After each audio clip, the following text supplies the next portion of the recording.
歡迎大家翻到嚟玩具樂園第5條嘅開箱頻道啊！咁今日咧就想同大家砌下模型，咁咧就係介紹呢一個喺今年發售嘅 PB 限定模型啦，HG 嘅 RX-787 Gundam G07，咁就係呢一個高達7號機啦。咁我哋嚟睇下佢外盒啦，佢個外盒就係一個G07係做封面嘅 logo 啦，然之後就係一個一般 PB 販售嘅一個單色調嘅一個盒啦。咁係啦，盒嘅四邊就有寫住高達戰記啦，佢嘅外傳故事啦。咁樣仲有嘅就係佢個名啦，Gundam G07啦，係啦。咁就係因為呢盒模型咧就喺 PB 港文度買到嘅。咁係啦，咁而家睇睇實物先。喂，嗱咁咧，我哋實物就喺度啦，已經砌好咗啦。咁大家見到呢盒模型咧，我已經砌好咗啦。咁我就已經係滲咗線啦，做咗簡單嘅滲線，有做燒乾啦，有上水田。咁成日模型其實配件都好簡單嘅啫。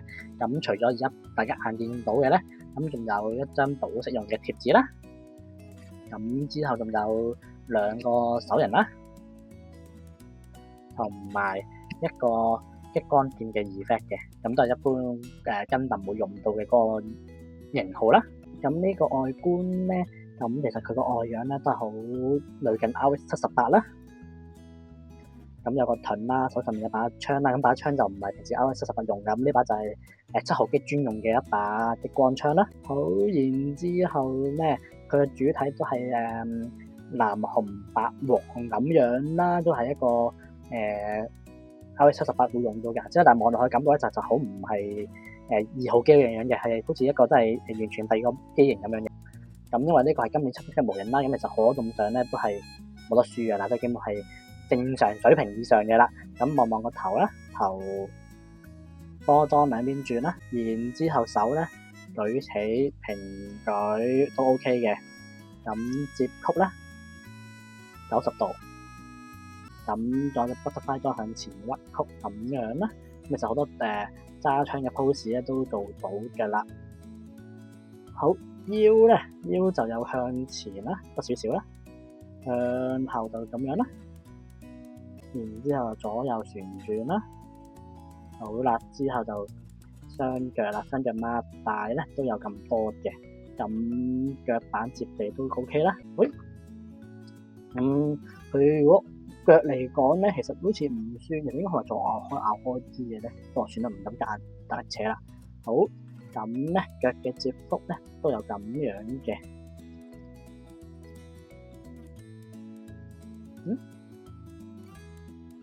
然之後咧，佢呢個咧腳呢度咧係個連動咁嘅，佢好似一拉出嚟咧，側邊有個呢個連動，就有會伸出一個裝甲啦或者骨架咁樣啦。咁腳板咧就係360度嘅波裝啦。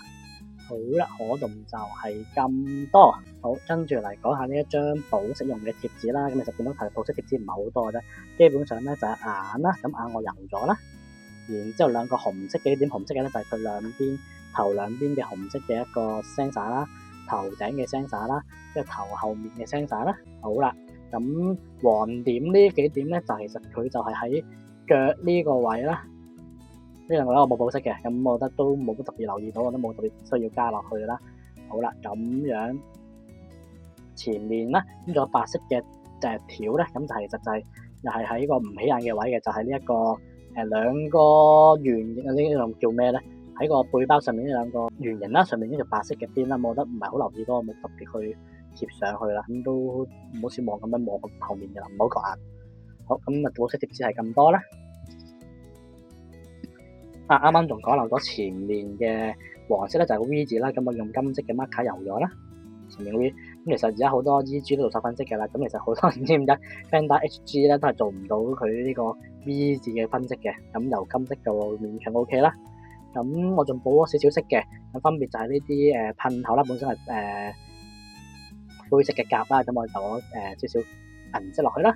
咁仲有嘅咧就係啲噴嘴啊，有咗銀色啊，然之後有啲有咗少少補咗色嘅銀色啊，自己加落去啊，後面兩個噴嘴有咗銀色啊咁樣咯，呢啲位都係係啦，下面呢兩個都係啦，銀色啦。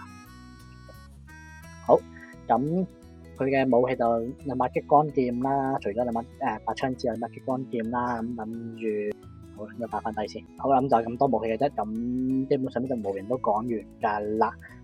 流及配件咁就分別係兩個手型啦。咁唔講呢兩個手型先，咁就可能一手頭像嘅啦。咁就一個左手就係一個穿窿嘅拳頭啦，攞劍啊咁樣啦。同埋可以攞打槍嘅一個輔助器咁樣啦。然之後咧，咁另一隻手咧就係有個右手嘅有一個揸槍嘅手型啦。然之後輔助另外兩隻嘅咧就有一個攤開嘅左手。同埋有一個實心拳，唔係實心拳頭嚟嘅，都係穿窿嘅拳頭嚟嘅。咁就係左手嘅穿窿拳頭啦。好啦，我啱啱望住係實心拳頭嚟嘅。好啦，咁就係咁多配件啦。好，咁介紹完隻模型之後咧，同大家講下呢隻7號機嘅一啲嘅背景資料先啦。咁高達7號機咧，咁其實咧就係 RX78 系列裡面嘅第7號機嚟嘅。咁相比起之前嘅1至6號機啦，咁其實7號機係相對最遲出嘅啦。咁佢屬於第3階段嘅一啲嘅 MS 嚟嘅。咁基本上7號機推出嘅時候咧，1年戰爭已經完咗嘅啦。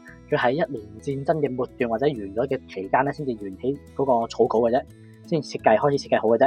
咁到佢真係設計好出嚟，整好出嚟啦，已經去到 UC0081年嘅啦。咁高達7號機咧，佢嘅設計重心咧就唔係 MS 嘅本身，咁有別於之前嘅 RX78 嘅一啲機型啦。咁佢主要嘅重心係設計咗擺喺佢嘅強化裝甲啦，同埋嘅外掛火力上面嘅，所以咧就有衍生咗呢個 FA783 號啦，全裝甲嘅7號機啦。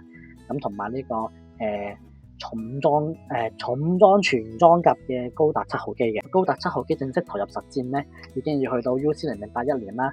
咁喺高達嘅外傳故事咧，天水之淚裏面出現嘅啦。咁當時呢個7號機咧就一路打變同埋全裝甲咁樣啦，同呢個自護嘅殘黨繼續有一個對決啦，分別係嗰個忍者型嗰個伊芙利特啦，唔知大家有冇印象？唔知大家認唔認識啦？咁嗰盒模型都之前都炒到好犀利嘅。咁就係大概咁多資料啦。咁詳細嘅大家可以就上去啲百科度睇下啦。咁就叫做介紹完呢盒模型啦。咁介紹呢盒7號機之後咧，就係時候介紹下佢一個前輩，即係模型上嘅前輩。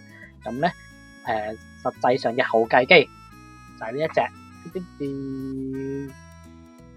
達 FA78 7號機，全裝甲7號機。咁咧呢盒咧就係稍為古早啲嘅一盒模型啦。咁就係亦都係高達7號機第一盒有史以來第一款模型化嘅一個 product， 就喺呢個HGUC 上面推出過啦。好，咁咧，咁我呢盒模型咧都砌咗一段時間嘅啦。我記得好似啱啱入坑冇耐砌嘅，咁就係咁嘅樣啦。咁我就可以係對比下嘅分別啦。咁我就將全裝甲7號機就除咗個支架落嚟啦，咁啊企翻喺度啦。咁因為呢盒模型都已經年代都有啲久遠，都幾年前嘅啦。咁一除落嚟啦，啲關節已經鬆到係揈下，咁都花咗啲時間先可以企翻起佢。咁所以都唔擺其他任何 pose 啊，就咁兩腳企喺度已經係，因為加上個背包又重啦，後面一抽嘢咁樣就變咗好難企啦，同埋好多嘢會甩下咁樣啦。好，咁就唔講咁多，咁我哋嚟對比下兩隻模型啦。咁一定好多人會好關心新版嘅7號機同舊版嘅7號機會唔會話好唔同咧？咁其實對比落咧，我望落去新版裏面咧，感覺上呢隻咧係修長啲、苗條啲啦。咁其實我感覺上個比例好似拉高咗咁嘅，而舊呢隻7號機咧，俾我一直感覺咧都係好肥重啊、好大隻啊。咁係比例上去做細咗咁啦。咁其實我而家對比起兩隻咧，佢身高啊、頭高其實係差唔多㗎，連成個比例嚟講其實係差唔多㗎。咁可能因為全裝甲7號機佢因為佢多套裝甲啦，佢呢啲譬如啲外甲位向環發展咗啊，呢個膊頭甲向環發展咗，加埋後面個大抽背包啦，同埋佢呢個腳板其實腳板呢個係大嗰個圈咁樣嘅，所以感覺上咧係整個感覺咧係好似個比例係肥重啲咁樣咯。咁呢個都係一個一般全裝甲俾人嘅印象就係比較肥重啊，會比較厚重咁樣嘅。咁其實對比落其實兩隻高達係差唔多身高嘅。咁再講落少少啦，咁呢隻全裝甲七號機咧，其實我係好新手嘅時候砌嘅，所以見到好多瑕疵喺裏面啦。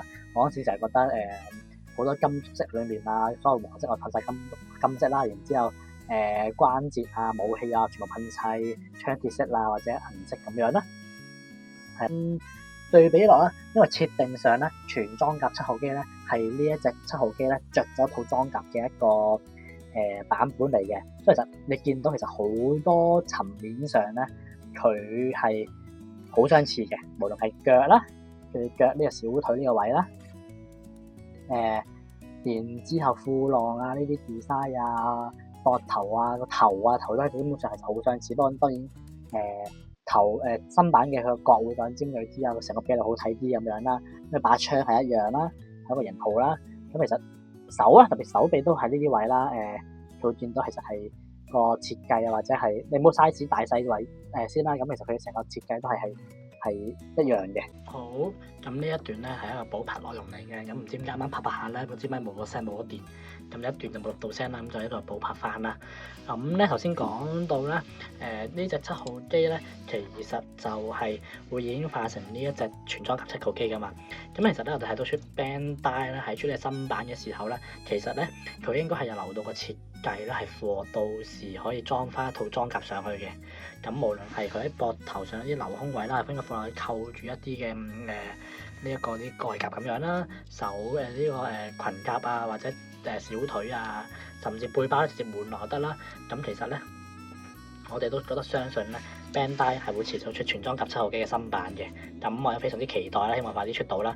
因為當佢出到嘅時候咧，咁全裝甲七號機就可以做完全體咁樣啦。當然佢再有進一步嘅一個就重裝嘅全裝甲咧，咁都應該冇機會出嘅。嗰陣間就太浮誇，甚至 MA 咁樣。咁我唔知有冇機會出啦 PB 上面。好，咁到最後咧就分享多一個有趣嘅一個關於呢兩隻模型嘅一啲事啦。大家會見到呢兩隻模型咧都其實上咗水貼噶嘛。咁因為全裝甲七號機咧其實係我好早期砌嘅模型啦，咁都幾年前嘅啦。咁當時咧佢係未出水貼嘅，或者冇水貼啦。我用嘅身上嘅水貼咧好多時都用翻高達123號機啊，或者456號機嗰個水貼用剩嘅一啲嘅材料去整嘅，上面比較簡陋啦，資訊量唔算多啦。好，咁望一望另一隻咧，咁就呢隻新版嘅全裝甲七號機啦，亦都係用咗專用嘅水貼啦。其實新版七號機咧都係未出水貼嘅，但係咧佢咧就用咗大林嗰張，好似大林咁用嗰張全裝甲七號機水貼，即係後面呢一隻高達嘅水貼，咁已經出咗嘅啦。咁我就買咗嚟啦，咁我就用咗全裝甲七號機嘅水貼啦，就盡量模仿啦，貼咗你喺呢隻高達上面啦。咁當然有啲全裝甲嘅啲字眼啊，或者一啲未必用得着嘅一啲位咧，我就冇用到啦。咁按照佢本身嗰個設計咧，大概貼翻咁上下位置啦。咁所以咧，好搞笑嘅係咧，我呢隻全新版咧，再用咗舊版嘅水貼。舊版咧，我就自己左側執咗啲水貼出嚟咁樣貼落去啦。所以呢個係一個有趣嘅一個關於兩隻模型嘅資料啦。好，咁我哋今日咧就分享去到呢一度啦。咁呢一集咧，我覺得都算一個上集嚟嘅。因為咧下一集咧，我同大家介紹我所砌嘅模型咧，高達1至7號機咧，會搬晒出嚟同大家介紹下，咁就完成咗一個壯舉啦，自己對於自己嘅模型上面嘅一個。好啦，咁我哋下集再見啦，拜拜。